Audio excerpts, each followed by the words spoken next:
സർവത്ര ഗോവിന്ദനാമസങ്കീർത്തനം. ഗോവിന്ദ ഗോവിന്ദ. ദശകം 85.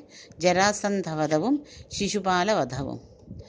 തതോ മഗധഭൂഭൃതാം ചിരനിരോധസംക്ലേശിതം ശതാഷ്ടകയുതായുതദ്വിതീയം ഈശ ഭൂമിഭൃതാം അനാഥശരണായതേ കമപി പൂരുഷം പ്രാഹിണോത് അയാചത സമാഗതക്ഷപണമേവ കിം ഭൂയസാം. ഇയാസുർ അഭിഭാഗതം തദനു നാരദോദീരിതാത് യുധിഷ്ഠിരമഗോധ്യമാത് ഉഭയകാര്യപര്യാകുലകാം വിരുദ്ധജൈനോദ്വരാത് ഉഭയസിദ്ധിരുദ്യുദ്ധവേ ശശംസുഷിശിചൈ സമം പുരം യേ ദദൗ യൗധിഷ്ഠിരീം അശേഷദയിതായുധേ ത്വയി സമാഗതേ ധർമ്മജോ വിജിത്യ സഹജൈ മഹീം ഭവത് അപാംഗസംവർദ്ധിതൈഃ ശ്രിയം നിരുപമാം വഹൻ അഹഃ ഭക്തദാസായിതം ഭവന്തമയിമാഗതേ പ്രഹിതവാൻ സ ഭീമാർജുനം. गिरिव्रजपुरं गताः तदनु देवायूयं त्रयो ययाच समरोत्सवं द्विजम् इषेण तम् आगतम्.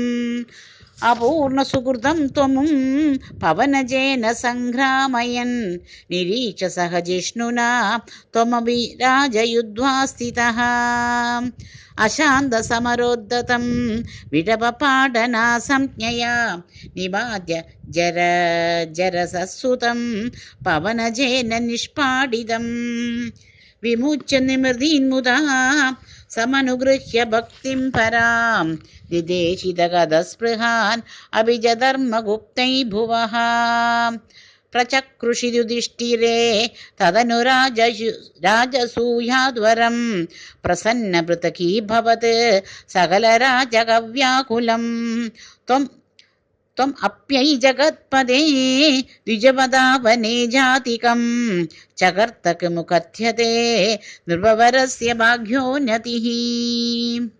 ततः सवनकर्मणि प्रवरम् अग्रपूजां विधिं विचार्य सह देववाक् अनुगतः स धर्मात्मजः व्यधत्त भवदे मुदा सदसि विश्वभूतात्मने तदा ससुरमानुषं भुवनम् एव तृप्तिं ददौ.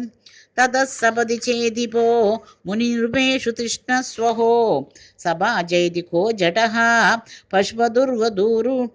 दुर्वदूरुडम्बडुम् इति त्वयि स दुर्वचो विदतिम् उद्भवन् आसनात् उपादत उदायुधः समपतन् अमुं पाण्डवाः निवार्य निजवक्षवान् अभिमुखस्य विद्वेषिणः त्वमेव जहृषे शिरो धनुजधारिणा स्वारिणा जनुहृदयलब्धया सततचिन्तया शुद्धधीः त्वया सपरम् एकदाम् अधृतयोगिनां दुर्लभाम्.